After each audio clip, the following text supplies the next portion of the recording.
Hello students, कैसे हैं आप लोग।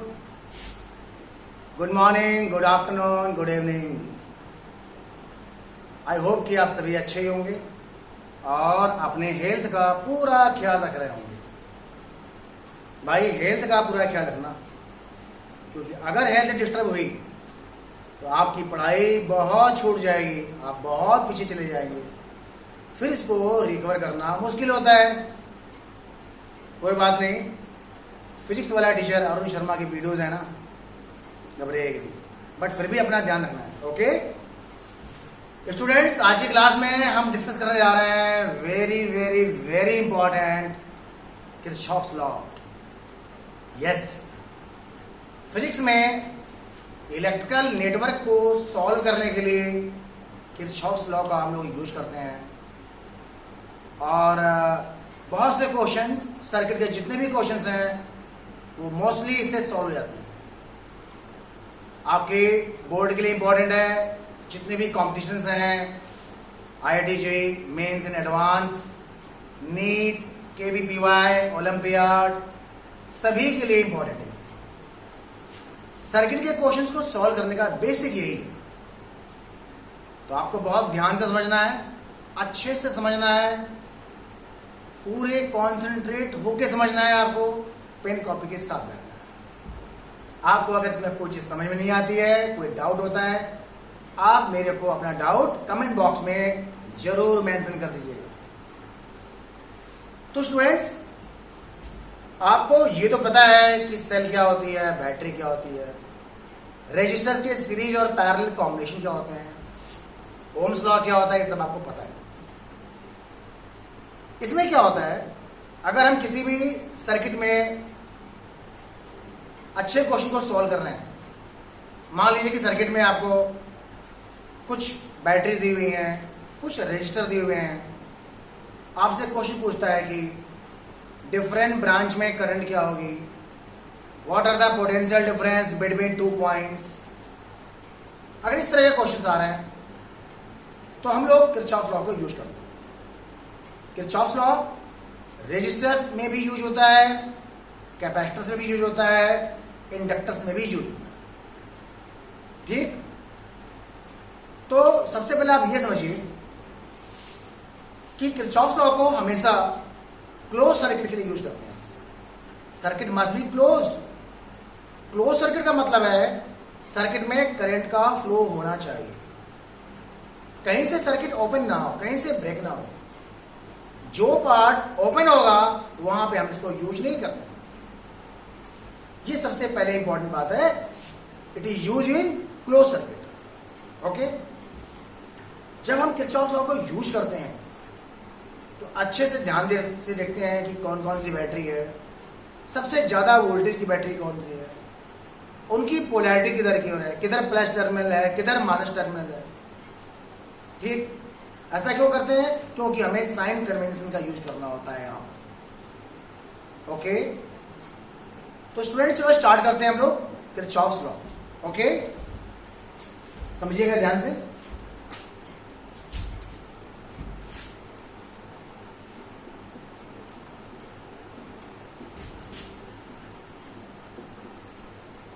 Law, Kirchhoff's law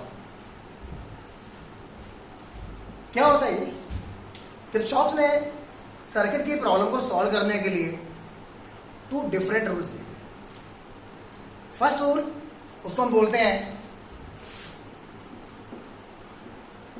KCL, means Kirchhoff current law.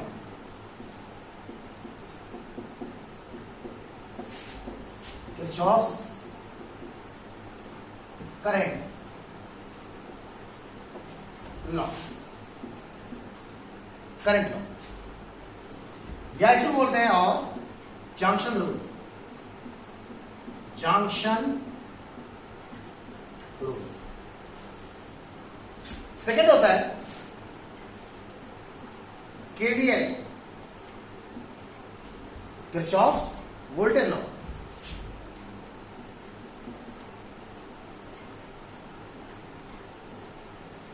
Voltage law. ठीक, दोनों रूल्स बहुत इंपॉर्टेंट है किसी भी क्वेश्चन को सॉल्व करने के लिए। ये वाला जो लॉ है, it is based on the law of conservation of charge, based on law of conservation of charge, and the second law, Kirchhoff voltage law, it is based on the law of conservation of energy. Okay, conservation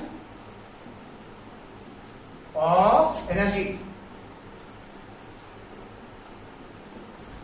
कैसे? That we will discuss it. तो student चलो सबसे पहले start करते हैं Kirchhoff current law या junction rule. क्या होता है ये, बहुत ध्यान से समझिएगा। इस लॉ के अकॉर्डिंग क्या है, आप कोई भी क्लोज सर्किट लो, क्लोज सर्किट में किसी भी जंक्शन पे जाओ। अच्छा, जंक्शन का क्या मतलब है? जंक्शन का मतलब है एक ऐसा पॉइंट जहां पर 3 या 3 से अधिक ब्रांचेस निकल रही हैं।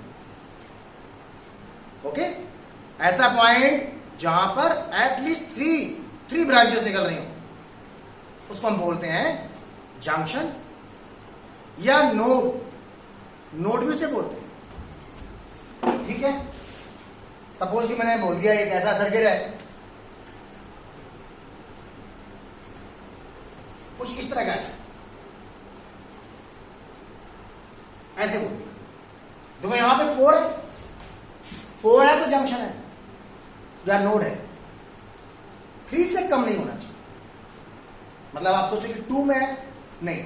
अगर मैं ऐसे कर देता हूं, मैंने इसमें ऐसे फोल्ड कर दिया तो ये जंक्शन थोड़ा है, तब तो ये रास्ता एक ही है। जो करंट यहां से आएगी वो इधर से आ जाएगी। तो this is not junction but ये जंक्शन।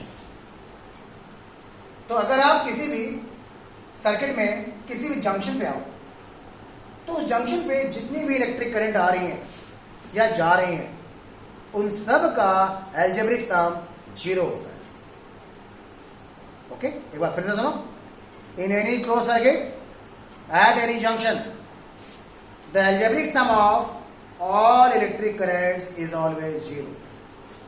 इसका मतलब अगर कोई करंट I1 इधर आ रही है, I2 जंक्शन से दूर जा रही है, I3 is towards the junction, I4 junction से दूर जा रही है, तो इसका मतलब है अलजेब्रिक सम, मतलब इनकमिंग और आउटगोइंग का जो सम होगा वो 0 हो जाएगा। तो अलजेब्रिक सम क्यों लिया मैंने, क्या मतलब इसका?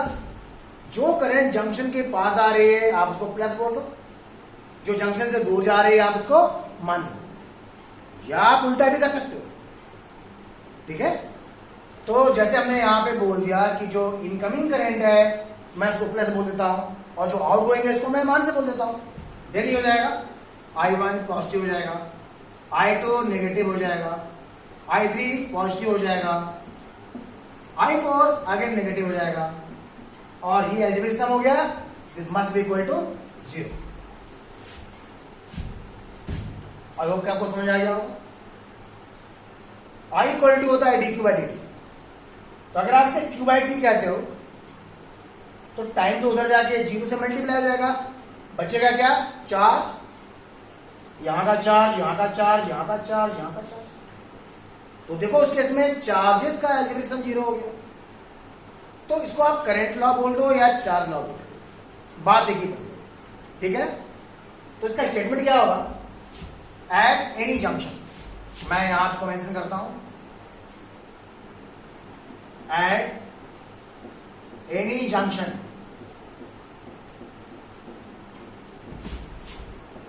in a closed circuit the total current total current is 0. Total current means the algebraic sum of currents is 0. Okay, तो आई होप कि ये आपको समझ आ गया। अब देखो मैं आपको इसके कुछ इसके एप्लीकेशन बताता हूं, इसको कैसे यूज करना है। इसको आप नोट कर लो जल्दी से। At any junction in a close circuit the algebraic sum of all currents is 0 और you can say the total current is 0। इसको आप यू भी कह सकते हैं, total incoming current, total incoming current is equals to total outgoing current, total incoming current equals to total outgoing current. तो students आपको ऐसे भी कर सकते हैं। अब चलिए छोटा सा एग्जाम्पल करते हैं हम लोग, जिससे कि हमें ये लॉ और भी अच्छे से समझ में आ जाए, उसका एप्लीकेशन पार्ट क्लियर हो जाए। ध्यान से देखिए, इसको मैं मिटा देता हूं। एक क्वेश्चन है, उस क्वेश्चन में कुछ जंक्शंस गिवन है ऐसे। एक ब्रांच ये रही,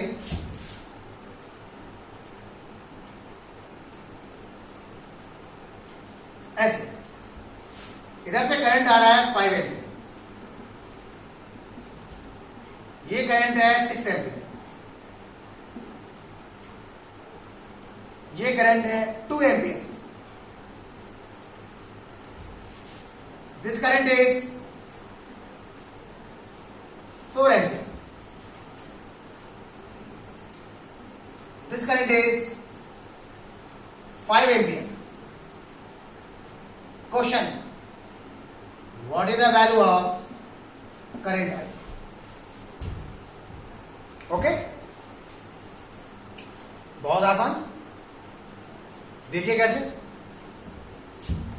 पहले तो मुझे इधर देखना है, 5 एम्पियर जंक्शन की तरफ आ रही है, 6 एम्पियर जंक्शन की तरफ आ रही है, 2 एम्पियर जंक्शन से दूर जा रही है।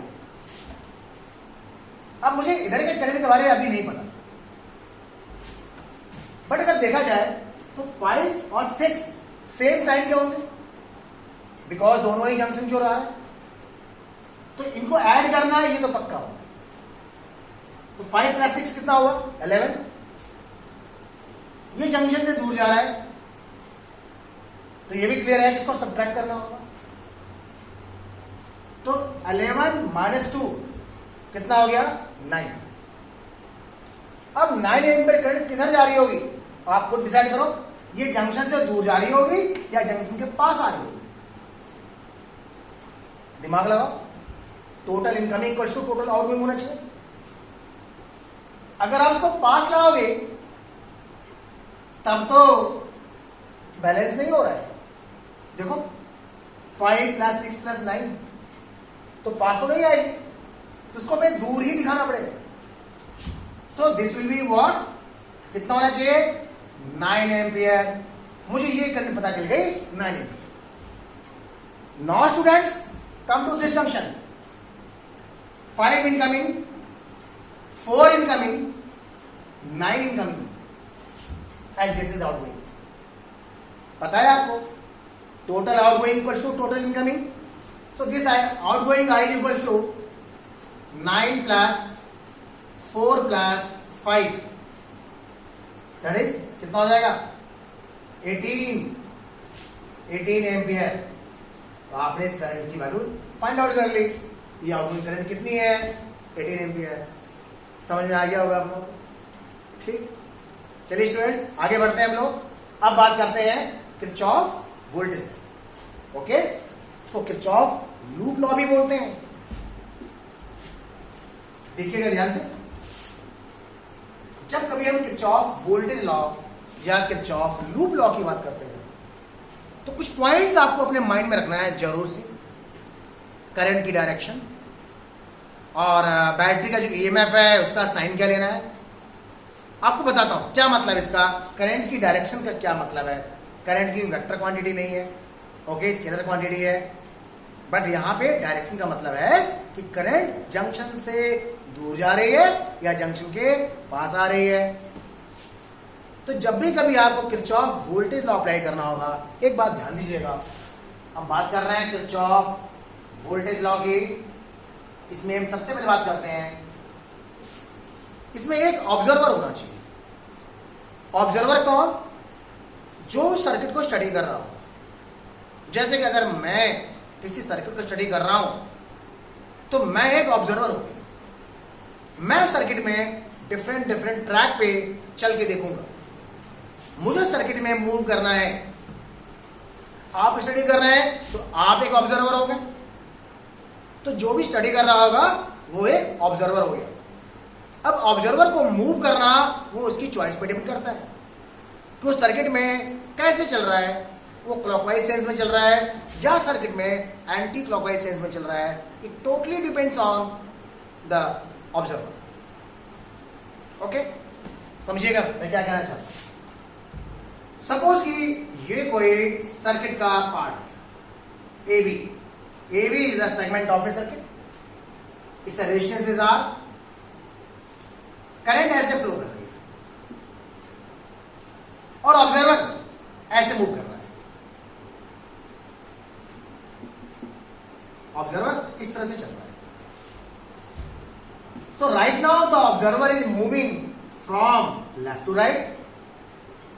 The observer is moving in the direction of current.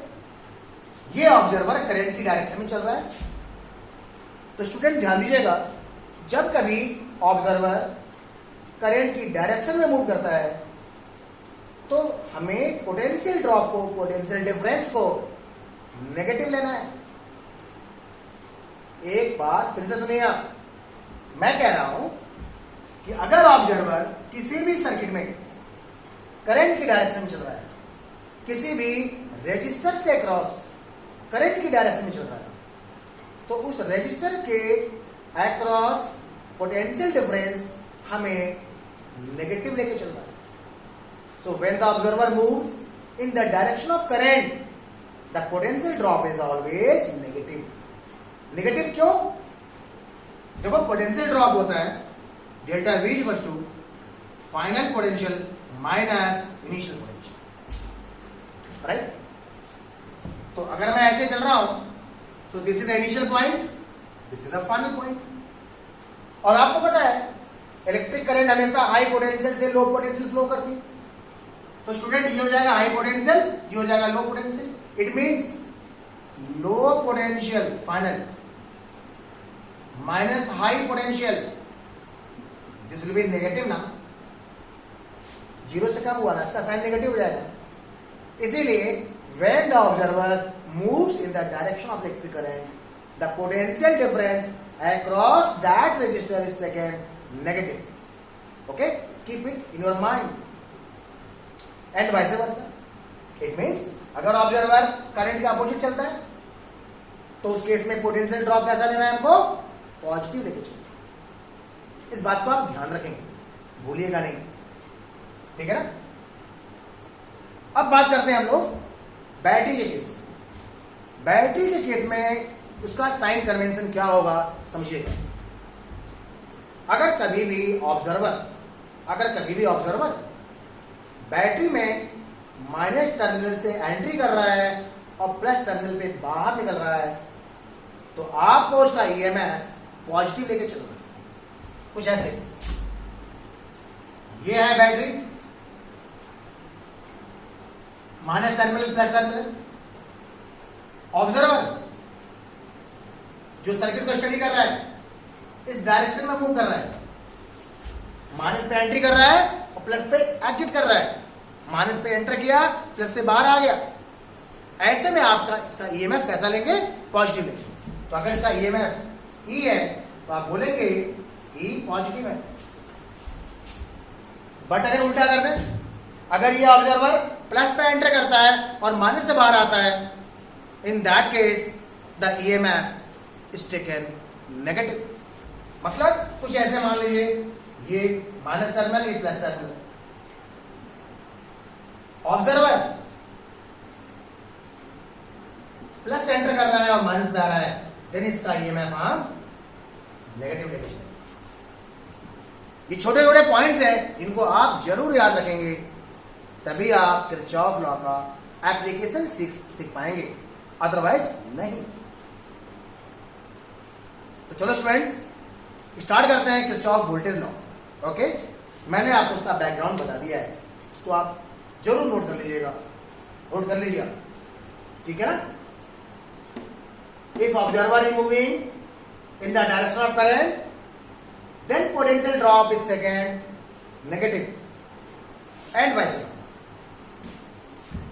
Similarly, if the observer is moving in a battery from minus terminal to plus terminal, then its EMF is taken positive, and if it is moving from plus terminal to minus terminal, then its EMF is taken negative.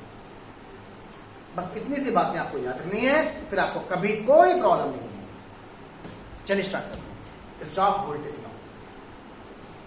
Statement क्या है? Statement ये है, इन any close circuit, ध्यान दीजिएगा, Kirchhoff law हम लोग close circuit के लिए अप्लाई करते हैं। इन any close circuit, the algebraic sum of potential differences across all circuit elements is always zero.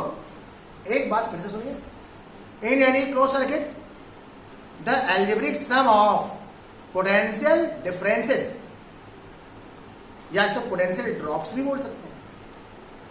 in any closed circuit the algebraic sum of potential drops across all circuit elements is always zero. Now what is the meaning of all circuit elements? Students, circuit elements का मतलब है जो चीजें circuit में लगी हुई हैं, ऐसी चीजें जहां पर पावर कंज्यूमेशन हो रहा है। फॉर एग्जाम्पल, कोई भी रजिस्टर, चाहे वो फैन हो, बल्ब हो, एसी हो, रेफ्रिजरेटर हो, लैंप हो, व्हाटएवर, कोई भी रजिस्टर सर्किट एलिमेंट हो गया। एमीटर, वोल्ट मीटर, ये सारे सर्किट एलिमेंट्स हैं। बैटरी सर्किट एलिमेंट्स हैं। स्विच भी सर्किट एलिमेंट्स होता है, बट अगर मैं आइडियल स्विच की बात करता हूं तो उसका कोई रेजिस्टेंस नहीं होता। ठीक है, अब इसको कैसे अप्लाई करना है समझिएगा। तो आप इस लॉ को ऐसे कर सकते हो, sigma potential drops is equal to 0 in any closed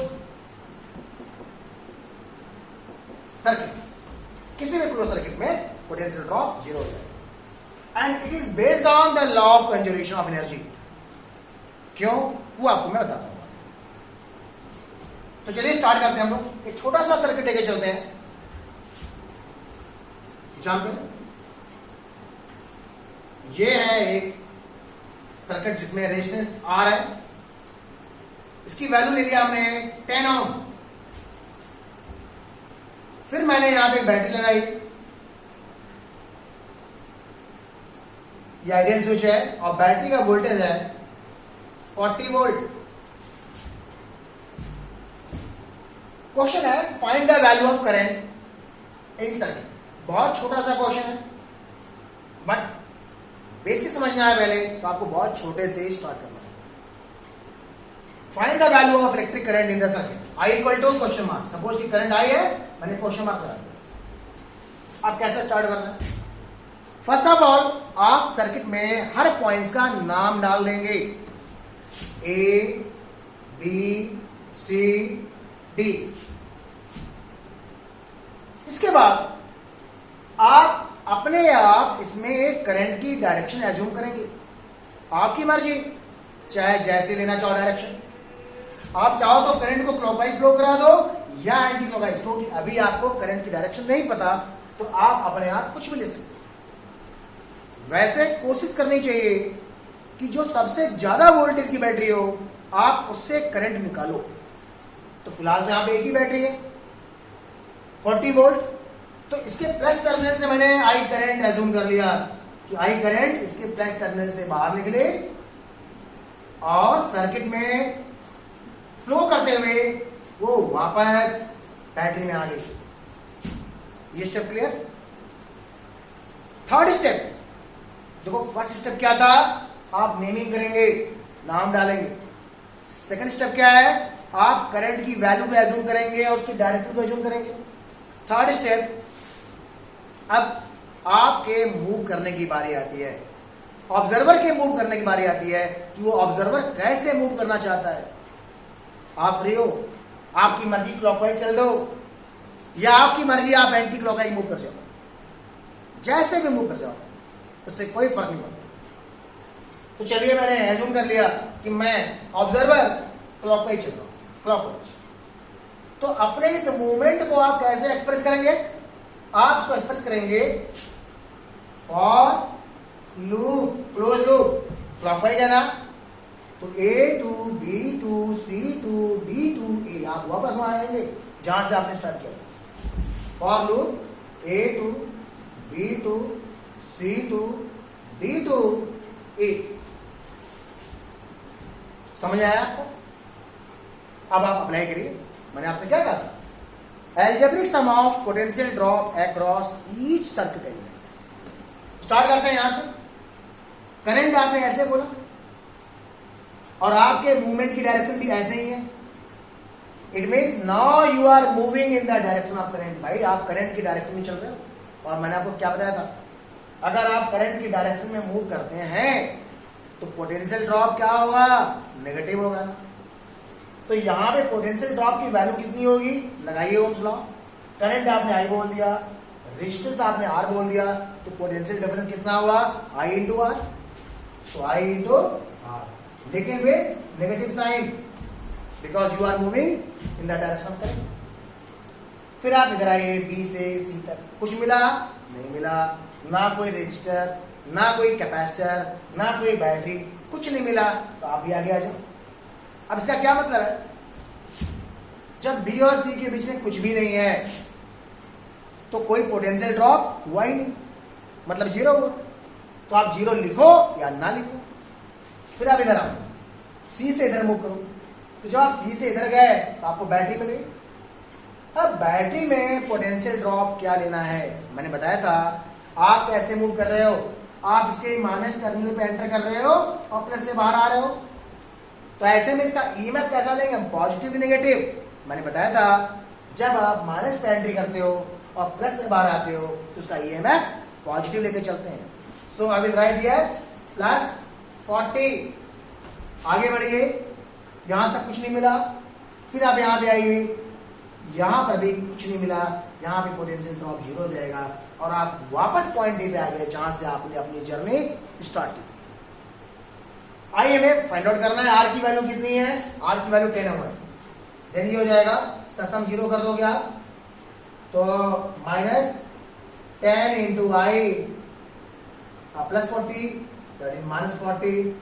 it means I equal to 4 ampere, I equal to 4 ampere आ गया, इसकी वैल्यू आ गई।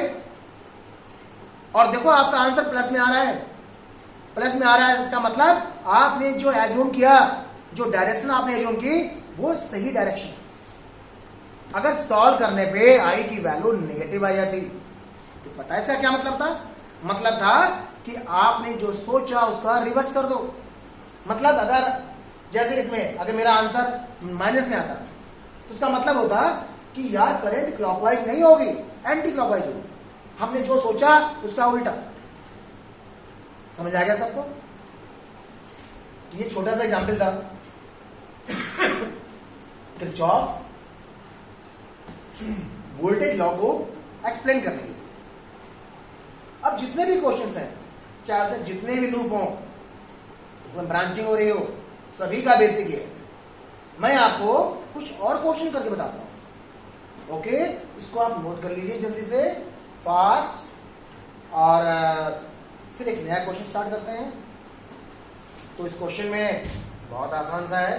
सबसे पहले आपको लॉ पता होना चाहिए कि algebraic sum of potential drop across each circuit element in a closed circuit is always 0. पता है ना, it is based on the law of conservation of energy. चलिए एक और क्वेश्चन करते हैं हम लोग. Next question based on Kirchhoff voltage law. और याद रखिएगा इस मेथड में कोई गलती होने के चांस नहीं होते. गलती तभी होगी जब आप इनमें से कहीं भी डिस्टर्ब हो जाओगे, आप साइन कन्वेंशन अप्लाई नहीं करोगे, तब गलती होगी. ठीक. One more example. ये कुछ इस तरह से है.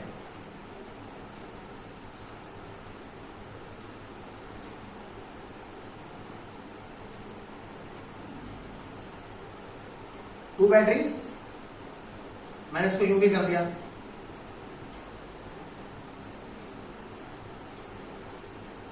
एक बैटरी मैंने यहां लगा दी, ऐसे कर दिया. And this is one register, 1 ohm, 10 volt, 2 ohm, 1 ohm, 20 volt, 1 ohm, 10 volt, 1. Question: find the value of current. Find the value of current in the branch this having the 20 volt battery. First question देखिए. पहला step क्या करेंगे, आप नाम डाल दीजिए A B C D. Second step, आप battery से करंट निकालिए और ब्रांचेस में डिस्ट्रीब्यूट करिए. कोशिश करिए कि सबसे बड़ी वाली बैटरी से आप करंट निकालो. जैसे 20 वोल्ट है तो सपोज इस बैटरी से आई करंट आती है, ये करंट इधर फ्लो करेगी, आई करंट इस जंक्शन पे आएगी. जंक्शन पे आते ही इस करंट को दो रास्ते मिल गए, तो ये करंट क्या होगा, दो रास्तों में डिस्ट्रीब्यूट हो जाएगी. हाफ ऑफ नहीं, ये कोई नहीं जानता. तो एक काम करो आप, सपोज कि इस ब्रांच में एक्स करंट गई तो बची कितनी, आई माइनस एक्स. एक्स इधर से होते हुए यहां पे आएगी और आई माइनस एक्स इस रास्ते से आ रही है. दोनों फिर से मिल गए. देखो एक्स प्लस आई माइनस एक्स कितना हो जाएगा, आई. ये चीज ध्यान दीजिएगा, ये बेसिक स्टेप है. जिस बैटरी से जितनी करंट निकालो वापस उसमें उतनी ही करंट जानी चाहिए. अगर ऐसा नहीं हो रहा है तो कुछ मिस्टेक्स हो रहे हैं, आपको उसे पूरा फिर से देखना पड़ेगा कि कहां क्या गलती हुई. चलिए देखिए, हमारे पास दो वेरिएबल्स हैं आई और एक्स. मुझे इस ब्रांच में करंट की वैल्यू फाइंड आउट करनी है, मींस मुझे आई की वैल्यू निकालनी है. स्टार्ट करते हैं. अब आप क्या करेंगे, आपने करंट की डायरेक्शन तो एज्यूम कर लिए, अब आप अपने मूवमेंट की डायरेक्शन डिसाइड करेंगे कि आप कैसे चलना चाहते हैं. सपोज मैं एंटी क्लॉकवाइज चलना चाहता हूं, तो मेरे पास टोटल 3 लूप है, upper triangle, lower triangle and complete outer frame. 3 loops है मेरे पास. आपको 2 अननोन है तो 2 इक्वेशन बनाने पड़ेंगे. तो चलिए काम करते हैं हम लोग सबसे पहले ये पूरा लूप ले लेते हैं. ओके, क्या ले हम लोग, एंटी क्लॉकवाइज ले लेते हैं. So A to D to C to B to A. हम लोग किस लूप के पहले बात करेंगे, for loop A to D to C to B to A. चलो स्टूडेंट स्टार्ट करते हैं. हम लोग ए से स्टार्ट करते हैं. हम ऐसे चलेंगे एंटी क्लॉकवाइज. जब ऐसे गए हम तो सबसे पहले हमारी मुलाकात किससे होती है, 1 ओम से. और देखो हम ऐसे चल रहे हैं और करंट एक्स भी ऐसे चल रहा है, सेम डायरेक्शन है. तो ऐसे में यहां पे पोटेंशियल डिफरेंस क्या आएगा, नेगेटिव आएगा. तो क्या हो जाएगा, potential difference I into R होता है. आई की वैल्यू कितनी है, एक्स. आर कितना है, 1 into x, x but minus के साथ, माइनस एक्स फिर इधर आइए, बैटरी मिल गया। बैटरी के केस में देखो हम प्लस पे एंटर कर रहे हैं और माइनस पे जा रहे हैं, तो उसका ईएमएफ क्या हो जाएगा, नेगेटिव, -10। फिर आप इधर आओ, क्योंकि आपका लूप आउटर फ्रेम है। अब जब इधर मूव करेंगे फिर से मुझे बैटरी मिल गई। इस बैटरी केस में आप देखो माइनस से एंट्री कर रहे हो, प्लस पे आ रहे हो, तो +20 हो जाएगा। फिर आपको ये मिल गया रेजिस्टेंस। करंट कितना है, I, रेजिस्टेंस कितना है, 1। ड्रॉप की वैल्यू क्या हो जाएगी, I × 1, मतलब I, बट साइन क्या हो जाएगा, negative, because we are moving in the direction of current I, so -I। वापस आइए, यहां पे आइए आप, यहां पे 2 × I, बट -2I। फिर इधर आइए, यहां पे करंट X है, बट यहां कोई रेजिस्टेंस नहीं है, बैटरी मिली, बैटरी में आप माइनस से प्लस जा रहे हो तो +10। फिर आपको ये मिल गया, यहां पे हो जाएगा 1 × X, माइनस के साथ, that equal to 0, that equal to 0, क्योंकि अलजेब्रिक सम आपने निकाला, आपने अलजेब्रिक सम को 0 कर दिया। तो -X, -2X, -I, -2I, -3I, +10, -10, +20, that equals to 0। Simplify कर लो, 3I + 2X equals to 20, equation number 1. You have two unknown, you should have two equations. दूसरा इक्वेशन कैसे बनाए, आप इसमें से कोई भी एक लूप ले लो। चलो मैं ये वाला लूप ले लेता हूं, अपर लूप। एक बार फिर से मैं लिखूंगा, क्या लिखूंगा, for A to D to B to A, A to D to B to A। मैं ट्रायंगल की बात कर रहा हूं, लगाइए किरचॉफ लॉ। A से B आओ, -X, -10, इधर आइए। अब देखो जब आप यहां चल रहे हो तो करंट के अपोजिट चल रहे हो, करंट ऐसे आ रही है, बट आप ऐसे चल रहे हो। आप ऐसे क्यों चल रहे हो, क्योंकि आपका पाथ ये है A to D to B to A। इसमें क्या हो जाएगा, प्लस ये कितना है, 1 × I - X, 1 × I - X। वापस जाओ इधर, फिर आप इधर आओ, यहां रेजिस्टेंस है नहीं, बैटरी है। अब आप ऐसे चल रहे हो तो +10, और यहां पे हो जाएगा -X × 1 इक्वल टू 0। चलो इसे सिंप्लीफाई करते हैं, -X, -X, -X, -3X, plus I, -10 + 10 cancel, equal to 0। क्या निकला equation, I = 3X। This is equation number 2। I = 3X, equation number 2। I = solve करने पे I = 3X आ गया।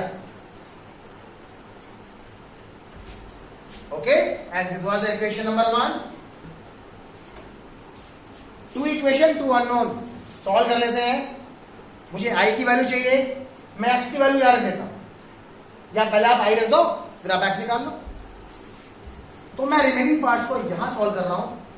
अब ना देखिएगा, put here I = 3X, 3 × I, 3X + 2X equals to 20, 3 3 is 9 + 2 11, 11X = 20, then X = 20/11 ampere.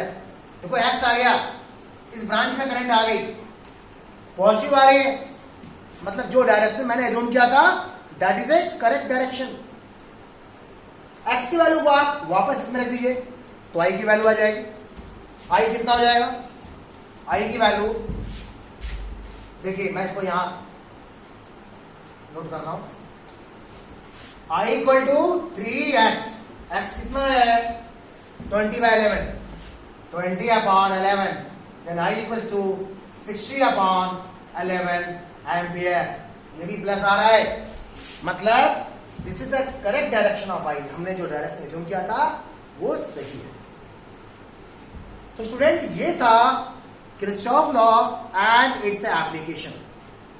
Okay, ये बहुत इंपॉर्टेंट चीज है, इसको आप अच्छे से समझ लीजिएगा। आप वीडियोस को बार बार देखिएगा, कॉपी पेन लेके बैठिएगा। इस पर बेस्ड बहुत से क्वेश्चन होते हैं जो आप ट्राई करेंगे, आपको नहीं आएगा आप पूछेंगे मेरे से। ओके, लेकिन इसको रिवाइज करना नहीं भूलिएगा। और फिर उसके बाद हम लोग इसके नेक्स्ट एप्लीकेशन करेंगे। इसके बहुत से एप्लीकेशन हैं। इसके एमीटर में है, वोल्ट मीटर है, गैल्वेनोमीटर है, पोटेंशियोमीटर है, मीटर ब्रिज है, इन सब में इसके एप्लीकेशन होंगे। जितने भी सर्किट के क्वेश्चन है सभी में इसके एप्लीकेशन होंगे। और अगर आपको ये चीज नहीं आया तो आप समझ जाइए आप बहुत बड़ी चीज मिसिंग कर रहे हो। ये पूरे सर्किट की जान है। ओके, तो ठीक है स्टूडेंट्स, बाय, टेक केयर। मिलते हैं फिर हम लोग। अच्छे से पढ़ाई करिए। God bless you.